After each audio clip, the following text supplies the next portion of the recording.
Hey, hey, hey, it is your favorite Black millennial therapist, and welcome to Let's Put It on the Table, where I'll put it on the table, which is the way I bring my Black girl experience, emotions, and faith to topics faced in life.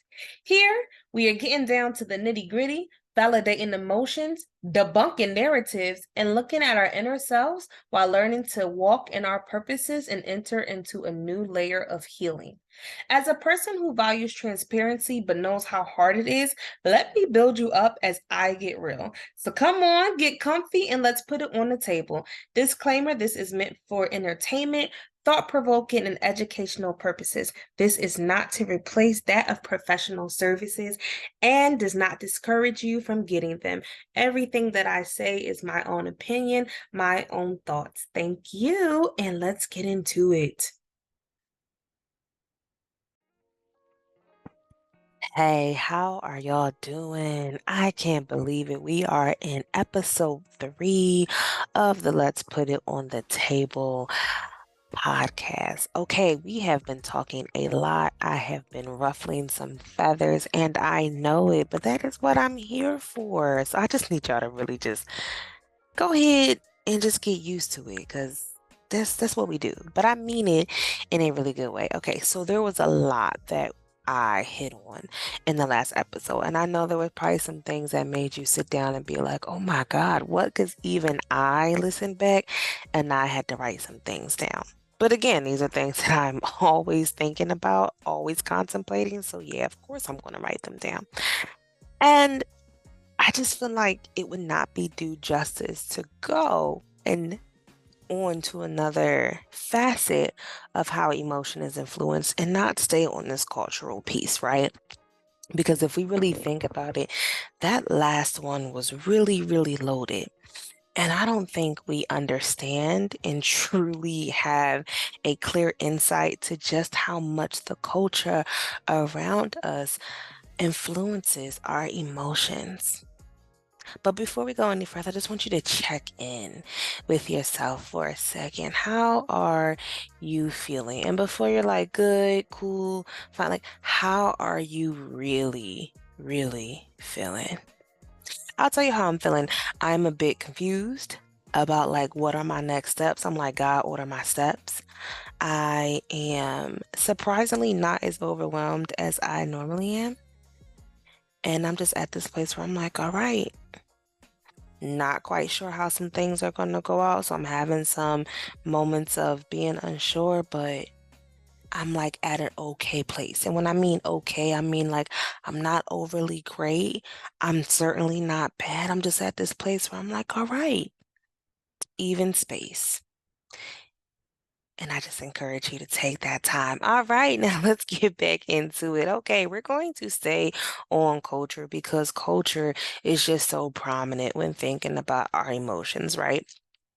And if we take the time to consider how much culture influences our emotions, we'll really see like culture has been influencing our emotions since the day that we came out of the womb.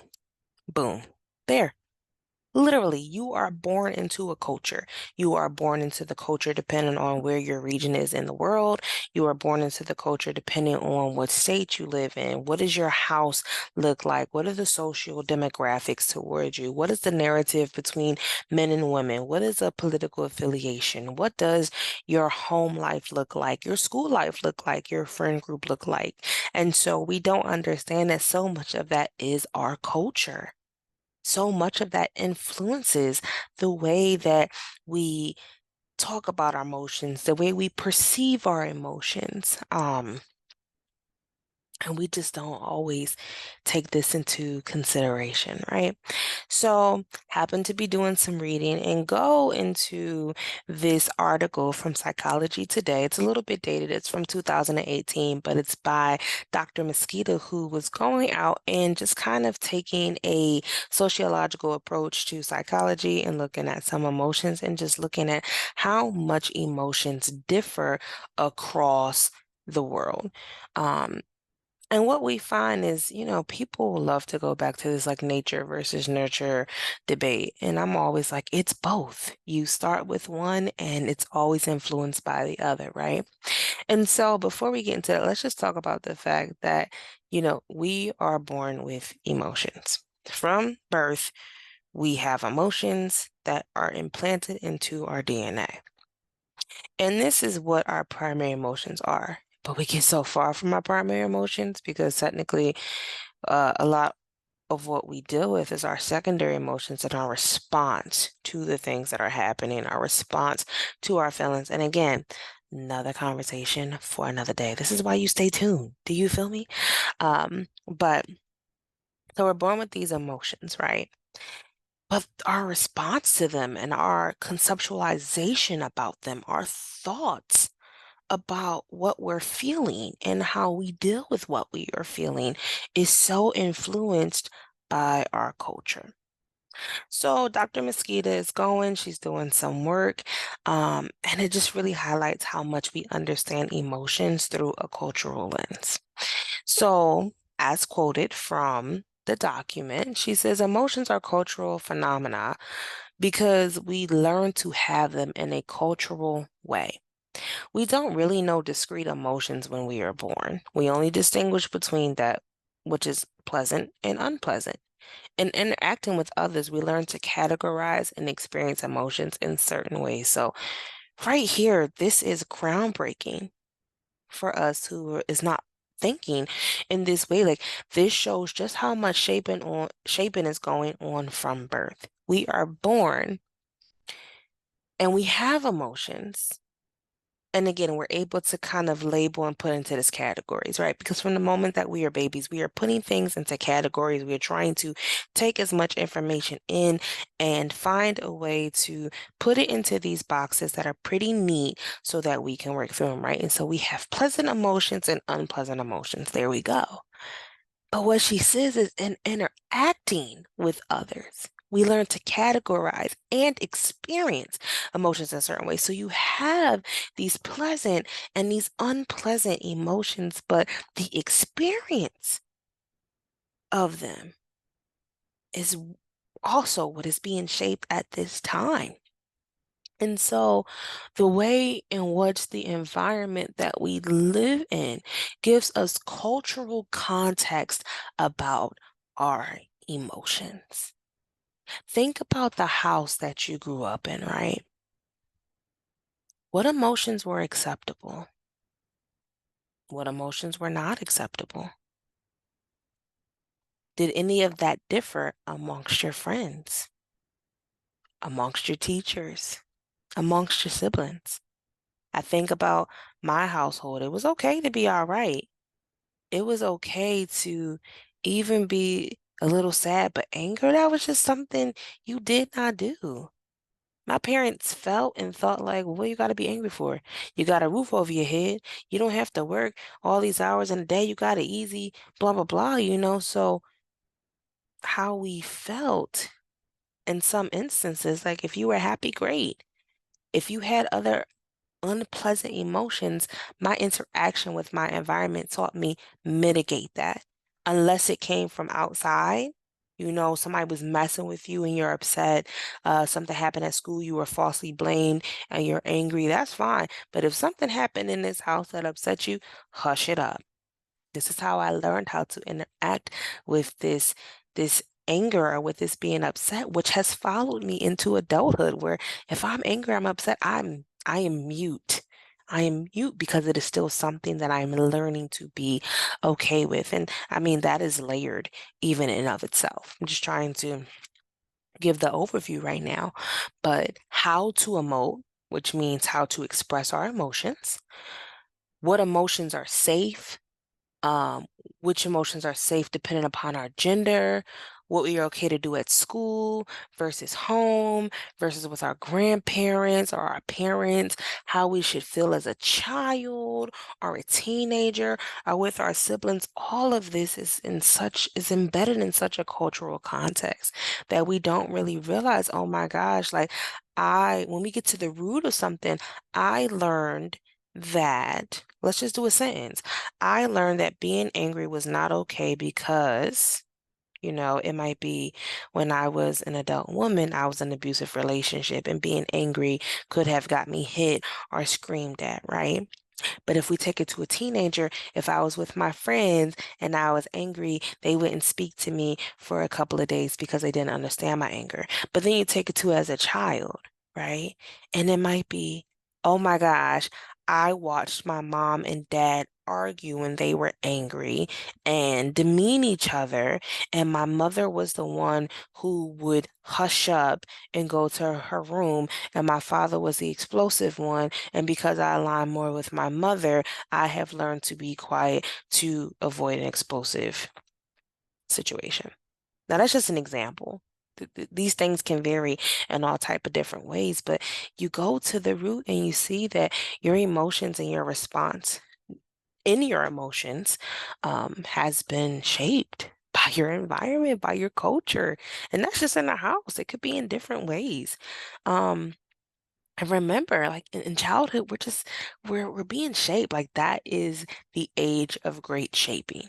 And we're often disregarded to how great that is in regards to emotions. Like we're so ignorant to how much shaping goes on in emotions. We always talk about like behaviors and oh, like they learn like in children see, even though I think that's become more of a phenomenon because it's like, oh, do as I say and not as I see. And then you realize your children out here doing the same thing that you do because they do as you do.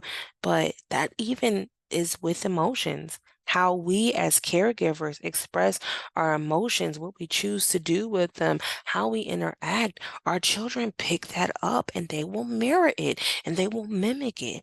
So we have to understand that whether we are conscious of it or not, we understand emotions through a cultural lens.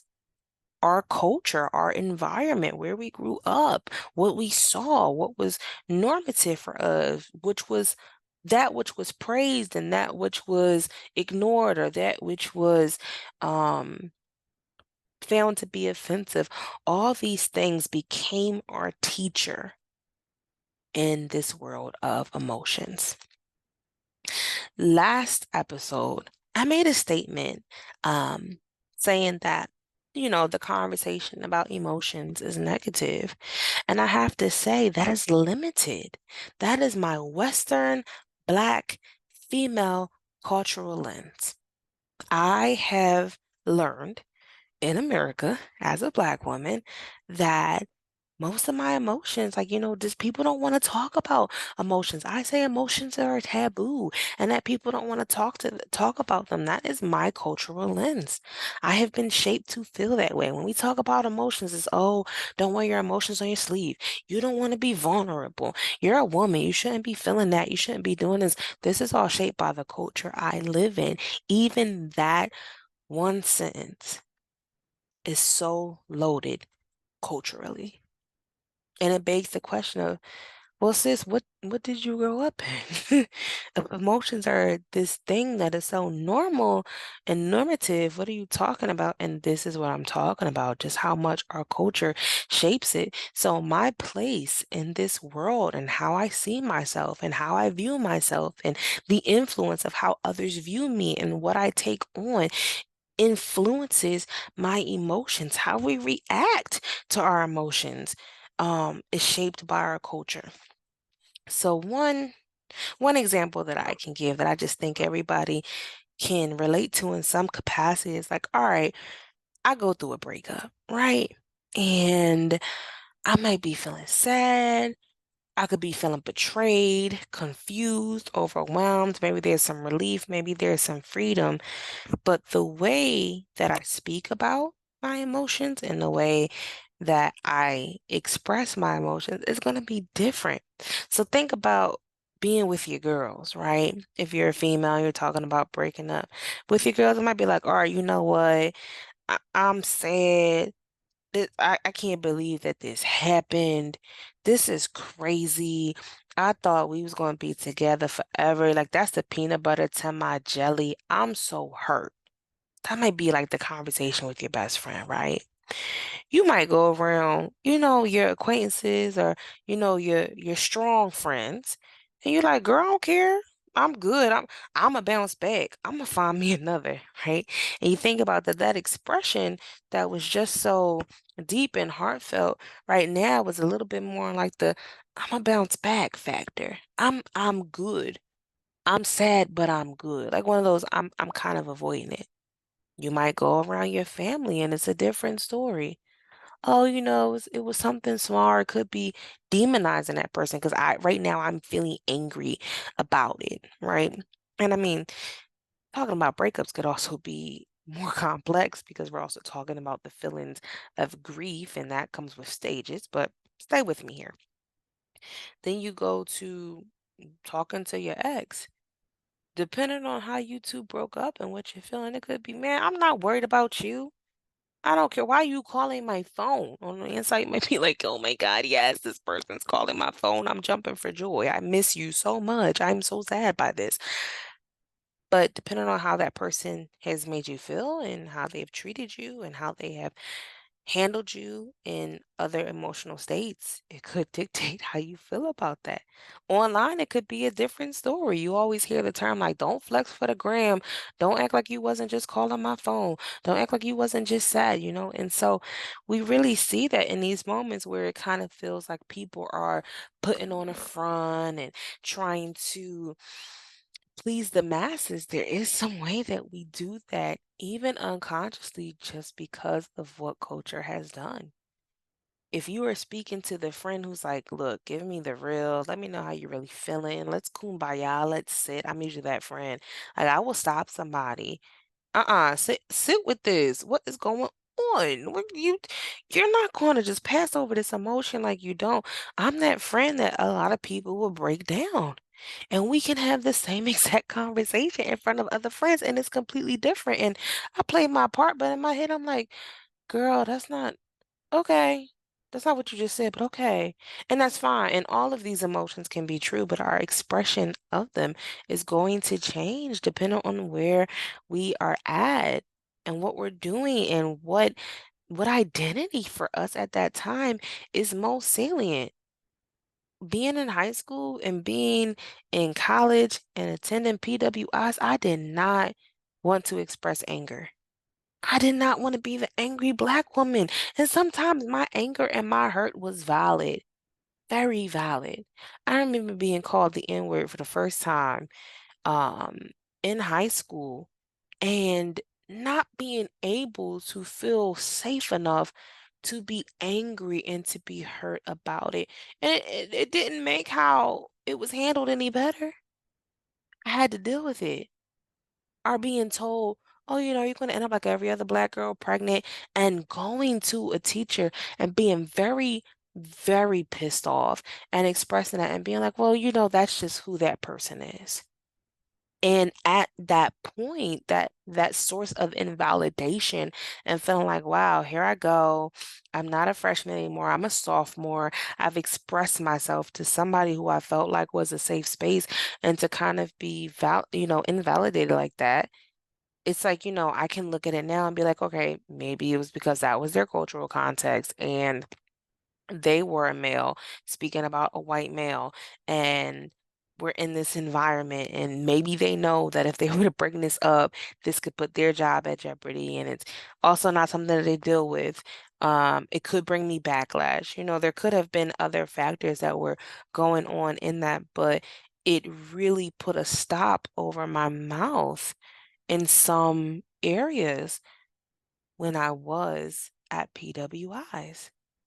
Um, I've worked with women who were women of color in the context of being United States, even though anti-Blackness is just global, and being demeaned because I felt a certain type of way and feeling like, well, you're not a safe space either. Like all of these things that I am now looking at as I'm even sharing it all with you, is how much culture can shape your emotions. If you're not safe, you're not even going to start to emote. You you will gaslight yourself before you can ever bring it to somebody else.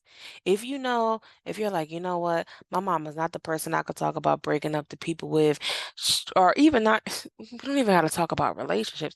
My mom is not the person I can be sad with. She's gonna tell me be strong and get over it. And well, back in my day, I did this. You're going to tell yourself before you could even bring it to somebody else, it's not worth it. I'll get over it. I'm fine, and you completely avoid your emotion, but it is so embedded in how you were mishandled culturally.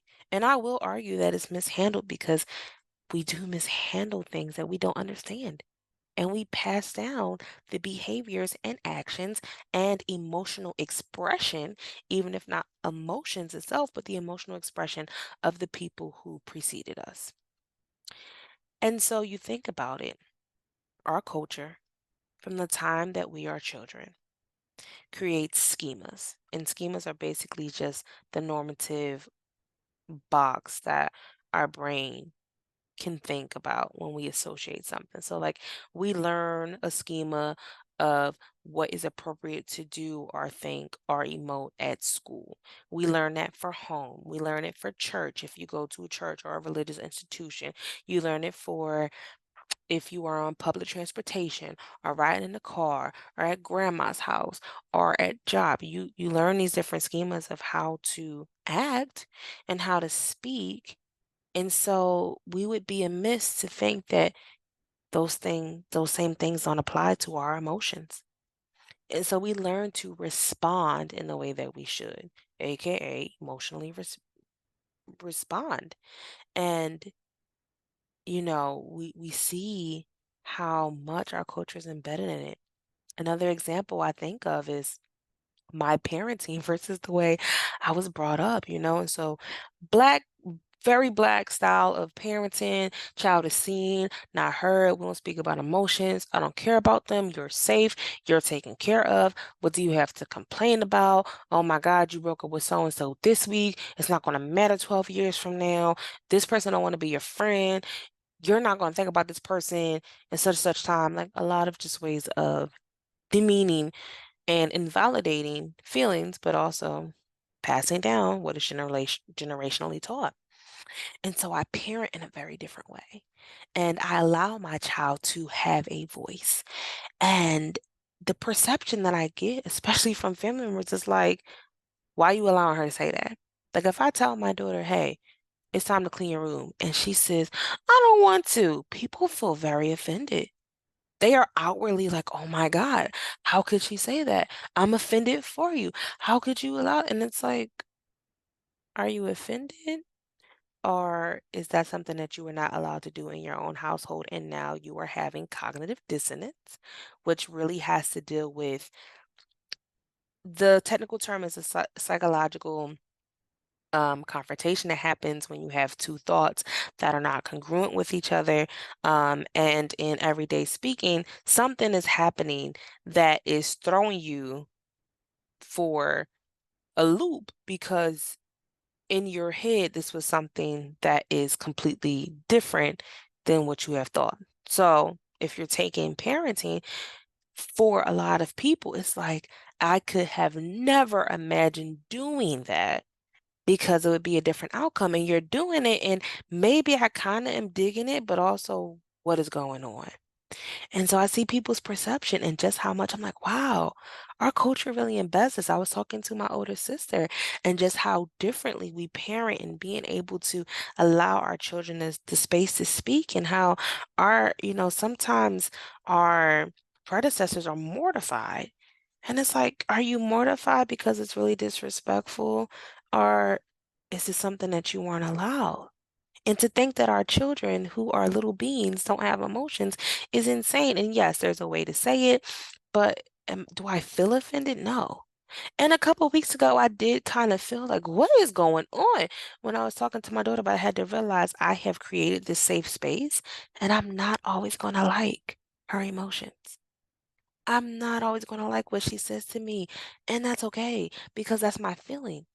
And that's a conversation that we can have. And so I'm teaching her now and shaping her now at this tender age of 6 to know that your emotions are okay. Your actions may not be okay.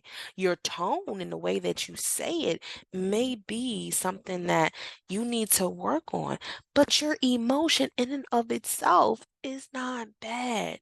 And we struggle with that. Why? Because our culture says that it is a problem. And so when we think about how much culture influences it, even the observation of others in response to it influences our emotions. So think about being younger and saying, I don't want to do this. If your parent cocks that head and is ready to take your head off, you don't feel safe to feel like you don't want to do something, or to feel aggravated about it, or to feel upset. Because instead of taking it as a learning moment to say, hey, I understand how you feel, you still have to do this task because that's what I have said, but your feeling is valid. Maybe you're not going to speak to me in that tone of voice, but your feeling is valid. Instead of having that, we have learned you don't even express it. And so we don't know how to express when when we are in discomfort, or when we're aggravated, or when we're agitated, or when we don't want to do something because we have been taught that it's being rude, disrespectful. If you go into the workplace, it's being subordinate, and you have managers who emote in that way to shut it all down instead of express feelings. Like, these are things that are so culturally embedded, and I hope that you're having some oh my God moments, because I definitely have had them all the time. And so our safe space and our environments of where we can do that is culturally influenced. And so I want to wrap it up by talking about 6 emotions that differ across cultures. And while I will name 6, I will focus on one, which I think is going to be like a oh my God moment for you. So, 6 emotions that are commonly seen to differ across cultures, and this is found in a lot of research, is appreciation, amusement, pride, grief, anger, and drumroll please, embarrassment. And I just want to end on talking about how different embarrassment is in different cultures because it'll show you how much our culture influences it. So when you think about embarrassment, what does that feel like? For me, embarrassment is shameful. I don't want to be embarrassed. If I do something that draws attention, let's go to the famous one. The first time you pass gas in school, you are mortified, petrified. You don't want anybody to find out it's you. It is scary. You might try to make a joke about it. You might try to hide it. I'm a female. You just don't do it in public spaces. We are mortified, petrified. Oh my gosh, what is happening? And it's like, oh my gosh, I can't believe I just did it. This is shameful. But don't think that everybody thinks that way. This is a Western way of thinking. If you look at more Eastern cultures, embarrassment shows your humility. It shows your humanness. It is honorable to feel and thus express embarrassment because it shows, wow, you have a moral compass. I appreciate the fact that you did something that you may feel like wasn't great, and now you have some embarrassment because, wow, you're so open. Thank you. And I know for me, that created some cognitive dissonance because I'm like, what? Embarrassment is being honorable. And I think about like, yeah, if you are embarrassed about something, maybe you do, maybe it was something that you did that you didn't know you did to somebody else, and you're embarrassed about it, but your moral compass, your humanness shows, I'm so sorry, but it's in Western cultures, folks, that embarrassment is shameful. Because anywhere else in the world, it's not. And so, if you are a person who is still struggling with some of your emotions, wanting to get through it, wanting to try to understand why you feel comfortable expressing some things and not other things, why some things come easily, why they don't. While I'll never say stop learning and stop trying, understand your culture. Understand the societal rules that your culture has governed for you. And even the most rebellious, in all quotations, of us who don't fit the norm and don't want to be labeled may deal unconsciously with the cultural script that was written for us. And the great thing is that we have the chance to create our own cultures, our own traditions, our own thoughts, and be trailblazers in this emotional world. So, I am sending you light. I'm sending you love. And whatever you're feeling today, take a moment, just write it down, sit with it. And I'll see you in the next episode. Bye.